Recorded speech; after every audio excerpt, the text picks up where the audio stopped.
All right.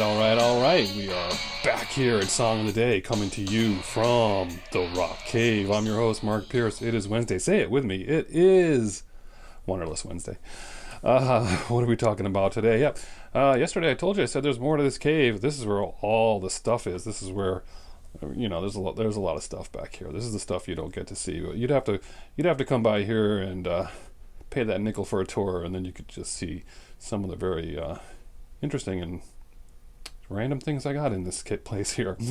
Anyway, what are we talking about today? It is Wanderlust Wednesday, and all week I've been doing so far favorite albums, right? And I was like, well, what can I do for Wanderlust? There's so many. That's what I've been doing for 2 years now. So I'm like, okay, what I'm going to do is I'm going to do my best is I'm going to just do a recap on some of the highlights of Wanderlust Wednesday over the last couple years. And I was like, oh, I could just throw a few out there. And then I started looking, and I was like, oh man, there's just so much. It's so hard to do because we've been doing them for so long, and I love all this music that I presented. So I tried to pick 10, not so much randomly, but kind of randomly, because every time I would see a new one, I'm like, oh, I could do that. But we're just going to throw 10 at you. And I think what I'll do is I'll do my best, but I'm going to do it. I'm going to find the episodes from the artists and post them below. And just revisit them with you guys. So you're going to get some stuff from that season 1 that I keep telling you about that. It's a little rough, but anyway, I'd probably like to do some of these over again. You never know. But okay, let's throw some Wanderlust Wednesdays that we can revisit here. And first and foremost, where do we start with? The band O Positive out of Boston. Do you remember this one? O Positive. I don't know. I got the cassette at the record store, and it was called Toy Boat. And they were just playing. We just started playing it, and we would just play it over and over and over again. And I was like, man, these guys are really good. And then they put out another record, and I just fell in love with that one. They're a Boston band, didn't get a lot of national attention. Hard to find their stuff now. I was lucky enough to see them at the Paradise in Boston. So good. They're loved in the Boston area. They did like a 30th anniversary, just whatever anniversary tour, and people came out in masses to see them. But so much good stuff there. They've got that album I told you about, songs like International, and then they had the album Hey Dave with the song Hey Dave and Fire. So much good stuff on there. We'll post some of that below. Next up, My Life with the Thrill Kill Kult. Remember that episode? That's just too much music to throw at you.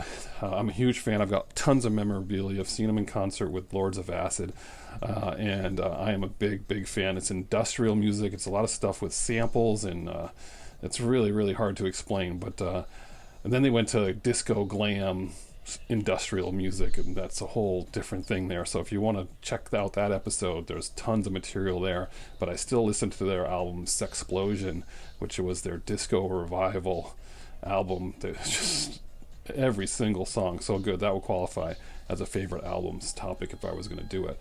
So My Life with the Thrill Kill Kult, love it. Next up, Concrete Blonde. So many of you said, oh, I remember Concrete Blonde. I had forgotten about them. Thanks so much. And every time we hear a few of their songs, we're just like, oh, this is so good. We need to play them more. Joey and Bloodletting. So many good songs. There was Walking in London, right? Anyway, that was a great episode, and don't forget about Concrete Blonde and her voice. How about The Call? Some of you were super excited about The Call, and others of you were like, oh, I kind of sort of remember this band. And it started with me in 1982 when they had that video and the walls came down on MTV. But really, it was 1988 or 89, 88 when I got introduced to their album Reconcile.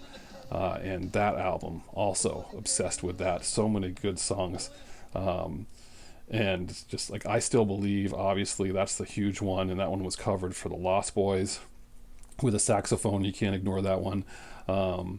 And Let the Day Begin was on the next album.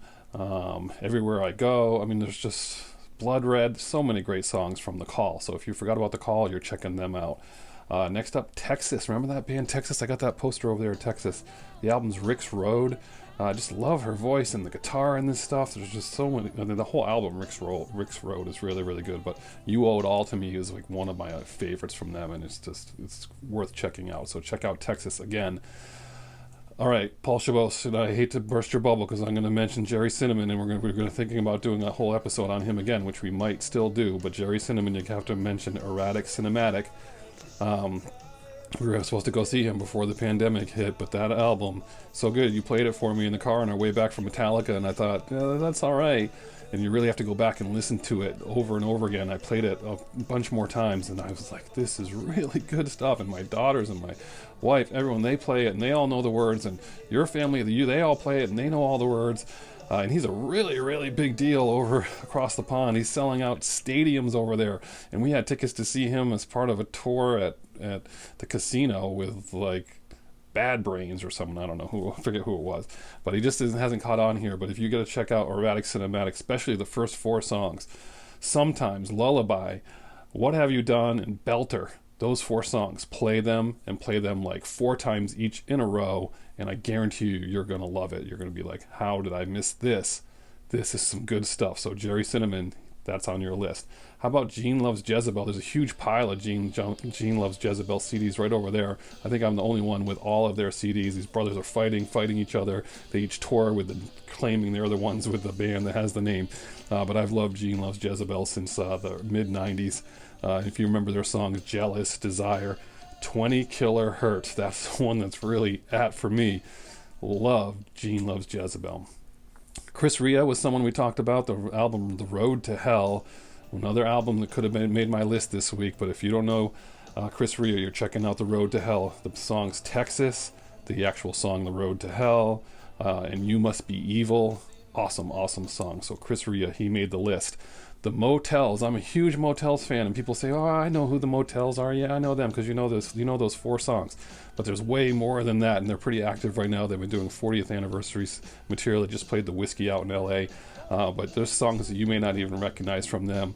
Take the L, Art Fails, which they played on that anniversary thing. They hadn't played that in forever. Cecilia, remember Little Robbers played on WPLR. Where Do We Go From Here? So L.A. I love the song So L.A. So good. And Total Control, a fan favorite, man. That's a big one. And oh man, I wish I could see them in concert. I missed them when they came around many years ago, and I hope they come around to Connecticut soon. The Motels. Next up, More Chiba. Remember that? I did that whole episode on what we call late night chill. You put on More Chiba radio on Pandora and you will never regret it. It is so good. But More Chiba is where it's all started. If you remember the story, I was walking down the road in Miami and someone was playing this record on the record store, and I walked in and I was like, I need to know what this is playing stat. And they were like, oh, it's this right here. We don't have any copies. And this was before the internet. It was like 1997. I had to go to the record store. It wasn't out yet. Order it. Wait till the order. And it came in. And they have so many albums. They've switched singers, and those are still good. But More Chiba, I could go on and on about them. Trigger Hippie, Tape Loop, Friction, The Sea, Wonders Never Cease, Enjoy the Ride, Undress Me Now, Blue Chair. Oh my gosh, so much from More Chiba. You need to check that out. Wow. Is that everyone that I did? I think that's all the ones I had on my list. I had a bunch of others that I was like, oh, I could do that one, I could do this one, I could do that. We got metal. We could have done metal. We could have done Udo. Remember Udo Dirkschneider? I got all his stuff. That's awesome. We could have done something really weird. We could have done The Voluptuous Horror of Karen Black. Huge on that. I mean, I got stuff all over the place, but those are some highlights of my Wanderlust Wednesdays. We're at 9 minutes. And plus, I got to post those episodes below. That's going to take some work. Hopefully I can get it all done, but we're going to find them for you. I'm going to revisit them, but I want you to just pick these songs and pick these artists, listen to a bunch of them, and tell me, do you remember that episode? Oh, I don't remember that episode. Yeah, that one was pretty cool. I didn't care about that. We didn't even talk about singer-songwriters. Guy Clark, Townes Van Zandt, The Waifs, Knots and Crosses. Oh man, I should start a show. Anyway, but that's what you're checking out today. 9 minutes, time to go. All right, so that's your Wanderlust Wednesday. Hey, Mark, that's not new material. You want a new material? Bonus. Here's your bonus. Your bonus is Billy Idol. Mark, we all know who Billy Idol is. We go back to his first album, and I mean, first of all, the song, you know, it has White Wedding, and it had Dancing with Myself on there, and Hot in the City is one that I think is not played enough. But you're digging deep. You're digging deep. It's Wanderlust Wednesday, and you're doing Love Calling. Give it a chance. Love Calling. There's like a chorus. Dumbity, dumbity. Whatever they're saying. I don't sing. And then it kicks into it. It's a very different Billy Idol song, but that's your Wanderlust Wednesday song that's new for you today in the cave if you've watched all my episodes. 10 minutes, Mark. You're killing me. You're killing me, dude. All right. So, assignments. Go. And for the rest of the week, we're still doing favorite albums. So I hope whatever you're doing, it involves music. Have a good one. And I'll catch you on the flip side.